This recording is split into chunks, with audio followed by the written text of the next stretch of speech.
Welcome to the Changelog, episode 0.1.9. I'm Adam Stakoviak. And I am Wynn Netherland. This is the Changelog. We cover what's fresh and new in the world of open source. If you found us on iTunes, check us out on the web at thechangelog.com, or for a real-time view, check out tail.thechangelog.com. You can also swing over to github.com/explore. You'll find some training repos, some feature repos from our blog, and all of our audio podcasts. And if you're on Twitter, you should be following Changelog Show, not the Changelog. And I am Adam Stack. And I am Penguin, Pengwynn. So cool this week. Got to catch up with one of my heroes, James Edward Gray II, big name in the Ruby community, author of a number of gems, maintainer of the rubyquiz.com. That's at www.rubyquiz.com. Also putting together a cool conference in May that we'll be at called Red Dirt Ruby Conf. We were up in Oklahoma City at another event, Open Beta 4, where Adam and I got to participate. Yeah, I got to judge. You got the keynote. It was pretty awesome. And we also did some demonstrations, too. What a cool venue up there in Oklahoma City with the OKC Cocoa, run by Derek Parkhurst. Cool co-working space up there, and just really cool venue. Yeah, got a big thanks to Derek for bringing us up. It was a blast, and couldn't thank you enough for having us there. I know, it's got me excited about going back to Red Dirt. Yeah. A lot of big names coming in for Red Dirt RubyConf, so be sure and add that one to your calendar. By design, this interview is a bit short, as is the intro, so those of you that's been giving us the good feedback on the survey, we surely appreciate it, and this one's for you. All right, let's get to it then.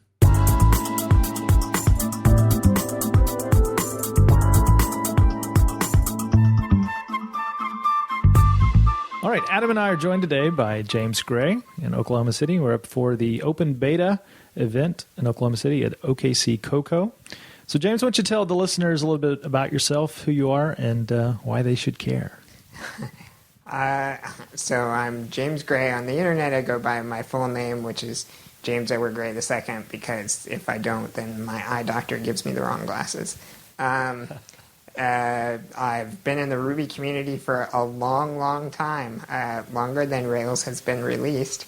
I was actually playing with Ruby before Rails was released, and then when Rails came out, I suddenly had a skill that was in demand, which is funny because I was just doing it for fun. So, and I've been involved in lots of different parts of Ruby. I think I started by writing documentation for certain libraries. I documented ERB and pstore and a few of the standard Ruby libraries, and then I released some libraries eventually.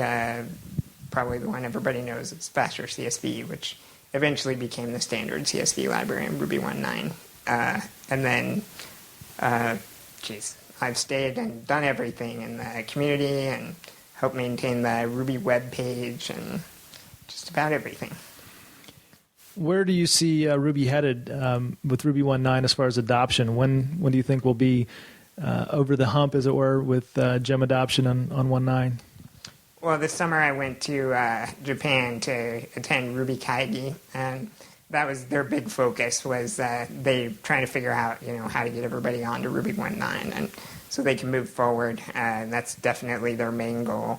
I think the Ruby 1.9.2 release is where they're really trying to make sure they've addressed all the lingering concerns, and so that they can get public adoption. They got everything passing on the Ruby spec, which is really great. They held the release just to get everything up to date with Ruby spec, and they're really pushing hard to get those things done. And I think Rails 3 is going to help with that a lot, being more friendly on Ruby 1.9 and stuff. So I think we're just finally starting to get over the hump, and I think we'll start to see some Ruby 1.9 adoption soon. You're also known for your TextMate bundle, the TextMate book. You're on the TextMate team. Speak a little bit about what TextMate means to you as a developer. I really love the TextMate team, and this is mostly just I started hanging out in that IRC channel a long time ago when I found TextMate, and I've been there ever since, and they're just a really great bunch of guys. I can't believe how much they know about everything, and it's my favorite place to just hang out and pick up crazy cool geek tips and all kinds of wild stuff. They have that's where I learn about things like Git or just all kinds of random topics working with the TextMate team. And I built a bundle just to make my life easier when I was programming Ruby with TextMate.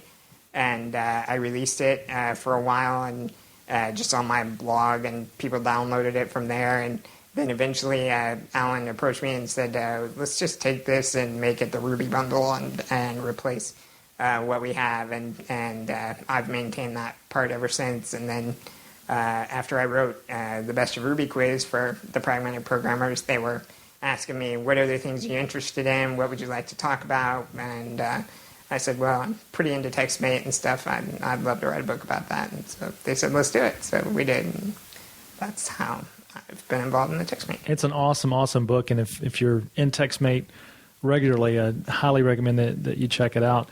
So I guess when you started the bundle, you were maintaining that in Subversion? Yeah, that's right. Yeah, way back. Actually, TextMate until very recently was still Subversion managed, and we've wanted to go to Git for a long time, but there are actually a couple of things in Git that don't mesh super well with how we do some things in TextMate. So we had some stumbling blocks there that kind of held us back for a little while, but we had wanted to do it for a long time, and now we are. Most of the bundles are now hosted on GitHub. Can you mention any resources for, like maybe a bundle developer for TextMate? Just any good resources besides, like, say, the wiki? Yeah, if you're building bundles. In my book, I do actually go through and show how to build a bundle.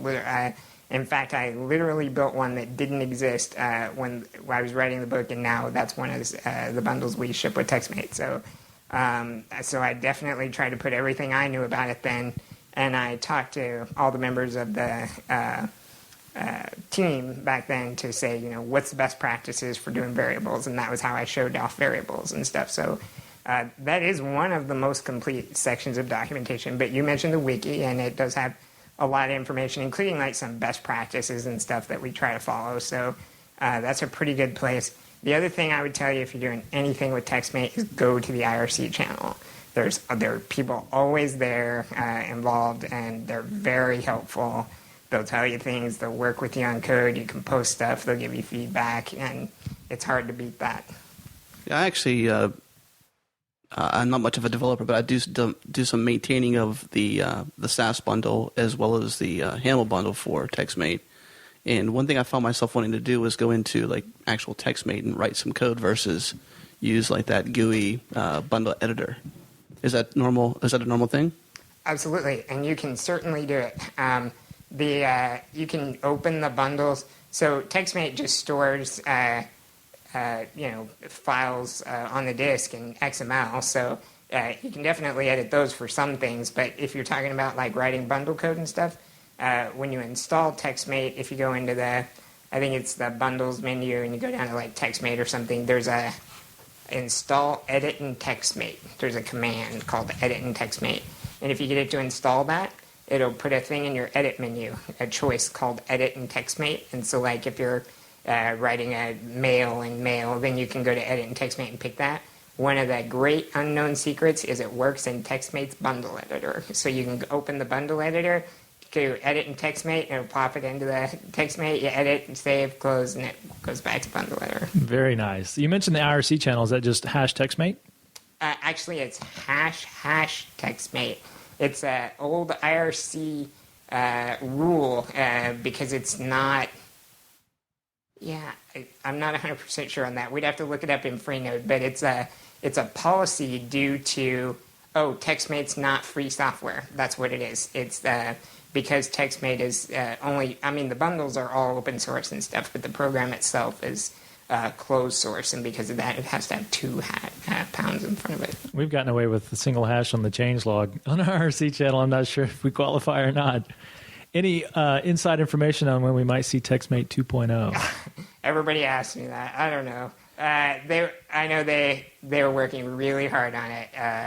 It's Alan and Siren Lash, I think is his name, but they're working very hard on it. They're making a lot of great progress. I think it's going to be amazing. So I hope soon. We're getting dangerously close to Duke Nukem Forever territory here. It's been made before, definitely, the comparison. So let's go back to Ruby for a moment. Faster CSV is one of your gems. So what's the breakdown? How much do you spend writing Ruby applications, and how much of it's web applications using Ruby? Well, that is my day job. So I work all day, every day, building applications with Rails, mostly. Some with Sinatra. But I looked recently, I actually sat down and counted, and I've actually worked on over 30 shipping Rails applications now. So that's definitely what I spend most of my time doing.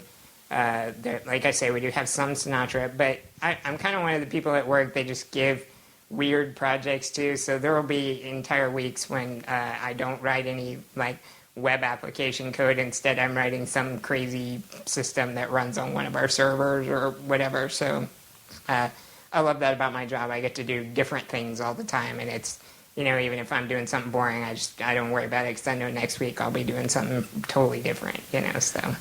What excites you the most about Rails 3? About Rails 3? Wow, that's a good question.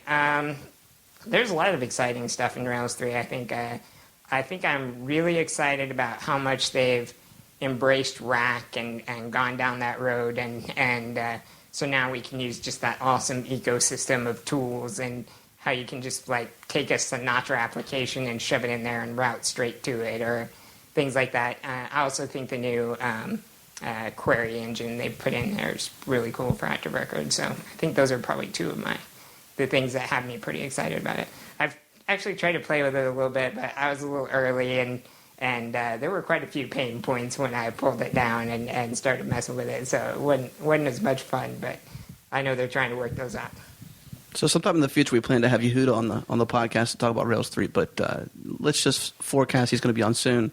If there's any questions you have for Yehuda, what would it be? They'd be jQuery questions. They'd be jQuery questions.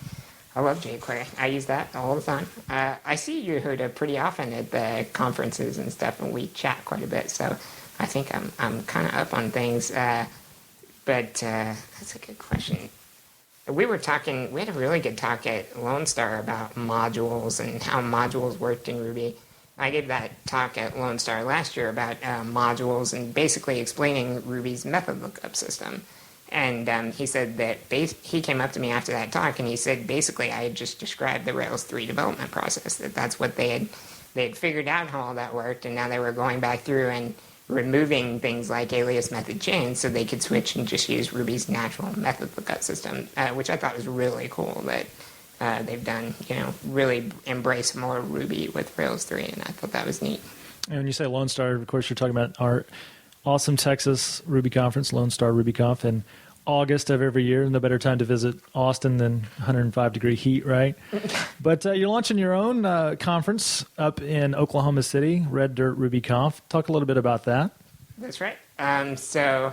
We're building a Ruby conference. This year turned out to be a kind of a low conference year for me. I did a bunch last year, including Japan, and this year I couldn't do as many. My wife's having a baby, and we didn't want to travel as much, so we were hanging out here, and I said, well, if I can't go to a Ruby conference, I guess I'll just have to build one. And so we got together with a bunch of crazy guys that help run the Cocoa here, Derek Parkhurst, and then Grant Schofield is a regular of our community and one of the founding members of OKRB, our local Ruby users group.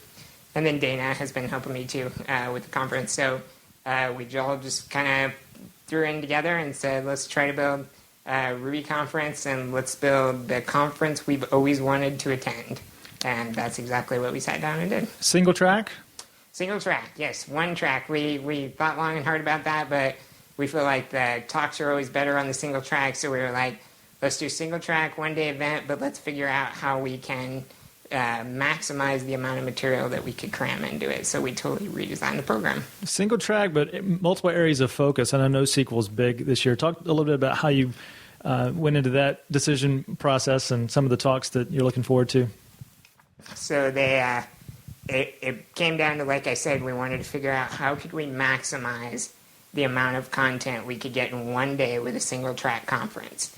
And so we decided, well, if we could put it in sessions, if we could divide it up into topics, and we could have people talk on topics, then we could have introductory speeches for those sections, but then we could have shorter focus talks that just did one simple slice of that section. And then also the Q&A, which actually turns out to be a pretty big time sink, we could put that at the end with a panel of speakers. So it basically removes that burden from the speakers in planning their speeches and stuff. And that way we can, maximize our usage of the time. So we pre-selected topics that were interesting to us. And I was on the team, so NoSQL was interesting to me, and it made the cut. And actually it was pretty funny because I fought pretty hard for it to get it on there because, it's not really a Ruby thing. And I wanted to have NoSQL in the conference, and I thought it was important, and I really tried to make that happen. And then, like a week after we had planned that, LA Ruby Conf, I think, announced their lineup. And one of the reasons we had done NoSQL is we had seen it in so many places, and it was really big. And then LA Ruby Conf announced their lineup, and there was no NoSQL in the program. So all the other organizers were looking at me like, yeah, that's really big, James, good job, But I think we've had a lot of interest in it, and so I think I'm vindicated now. Not long ago, you wrote a series of articles on Redis, and that's a data store, right? Yep. That's it. I'm the lack of technical guy on the side of the podcast, but I actually delved into a couple of your articles, and I like your writing style on your blog. But what turned you on about NoSQL and this type of data stores? To me, NoSQL is like one of the super exciting things to me in our world right now. Like, not so much just because we get great new toys to play with, and what geek doesn't like that, Sure.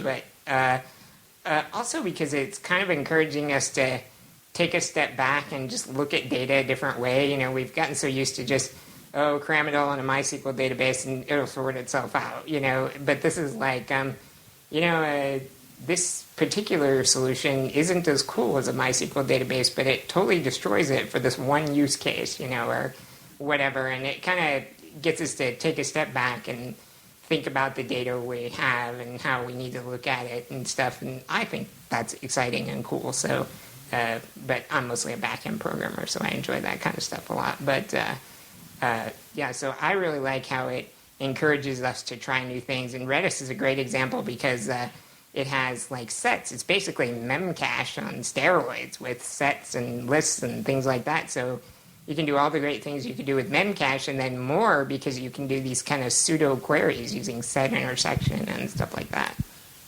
Yeah, I'd love to see the panel that we had from last episode, the 018, the SmackDown, expanded to include other data stores like Redis and someone that can actually speak to Mongo a little better than me. And maybe we can put that together at Red Dirt to talk about some of those other, platforms other than just the three.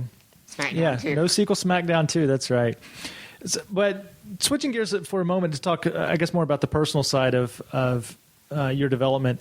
You, outside of this conference, also run OK.RB, which is the local Oklahoma Ruby group, right? Right. Yep. So how did that come about, and what words of advice would you have for other folks that may be wanting to start a Ruby group in their area?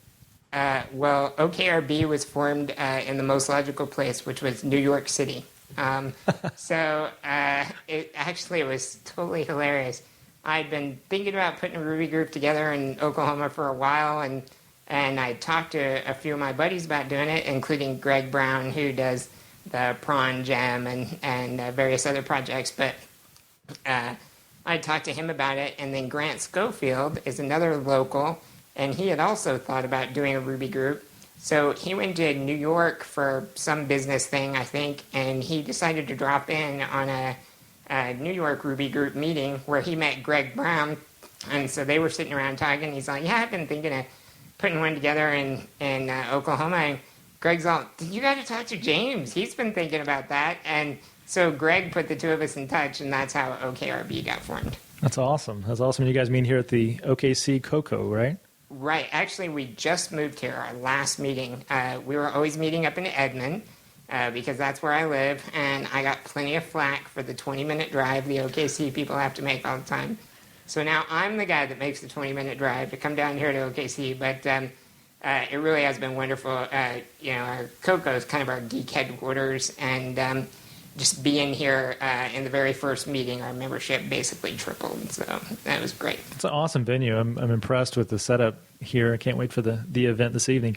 Another question from a personal standpoint. So at lunch, we had the great burger at Irma's. Cool place. They're on Twitter, by the way. We need to post a photo of the sign we took in the window. But you made the comment that you can't believe that you actually get paid to do what you're truly passionate about. And I think we're probably big on the campuses based on people that follow us on Twitter and add us. It makes me feel old that these guys are still in school. But what words of advice would you have for the guy on campus or the gal on campus that is, slinging code and is looking at Ruby, or what other language as far as following your passions? I would say totally do it no matter what. Just do what you're passionate about, and it just sorts itself out. Like I said, I was playing with Ruby as a side project and just for fun because I enjoyed it and I thought the language was so cool. And what was really great about Ruby back then is there was nobody in the language. So literally we all talked on this one mailing list, and I traded emails with people like Dave Thomas and Jim Wyrick every day, and that was just amazing to me. And I was all doing it for fun. And then Rails was released, and suddenly everybody needed Rails developers immediately, which I knew nothing about Rails, but I knew Ruby, so same thing, close enough. And so suddenly I had a skill that was immensely valuable, and I quit my job and came to work building Rails apps, and I've done that ever since. So, they literally pay me to play with my favorite toy all day long. That's great. Awesome. Well, if you can make it out to Oklahoma City to catch Red Dirt Ruby Conf, it's going to be a good one. And if you've never seen James speak, it's something to behold. I remember Adam and I on the drive up were talking about the Heroes talk a couple years ago at Red Dirt, and then the Battlestar Galactica. That's what did I say? Red Dirt. Sorry, at Lone Star. And then Battlestar Galactica the next year, and then last year it was your vacation photo. So I'm trying to see how you top the photos of Japan. Any idea for your talk this year? You got it in your head? No, I'm actually not going to give a speech at No way! for on the conference itself, but I am going to do a 3-hour training the next day. So with Glenn Vanderberg, who's like another one of my heroes. So that's the awesome thing about Red Dirt. They told me, go get everybody you would want to hang out with. And so I went to all my heroes, and they all said yes, which is too cool. That's why they're my heroes. That's awesome. So Glenn and I will do a training the second day, so I'll try to be entertaining. What's the topic? The topic is the Ruby your mother warned you about. We're going to look at bad Ruby and ways to make it better and what we can learn from that. So, every time we have someone on the podcast, we always want to ask them what's cool in the open source world that you're into. So what's on your radar? What's something that you're just dying to play with? That I'm dying to play with? TextMate 2.0. I'm definitely dying to play with that. Well, that's not open source. Oh, yeah, you're right. Sorry. I spend all my time writing on the bundles of TextMate, which are open source. But you're right. The application itself is not. Good point. But my favorite thing to play with is definitely lately been NoSQL databases. I love Redis, Tokyo Cabinet especially, which I've been building a mixer for that, a wrapper library. But so I love just the NoSQL databases. That's my favorite thing to play with lately. We got to keep the streak alive. What about Node.js? Node.js, I knew you were going to ask that. And I'm like one of the few people in the world that hasn't played with Node.js yet. So I feel really ashamed, and I'm going to go now and go play with Node.js so that I feel better. Great. Well, thanks for your time. I can't wait to the event tonight and then also the conference coming up in May. Thanks for having me.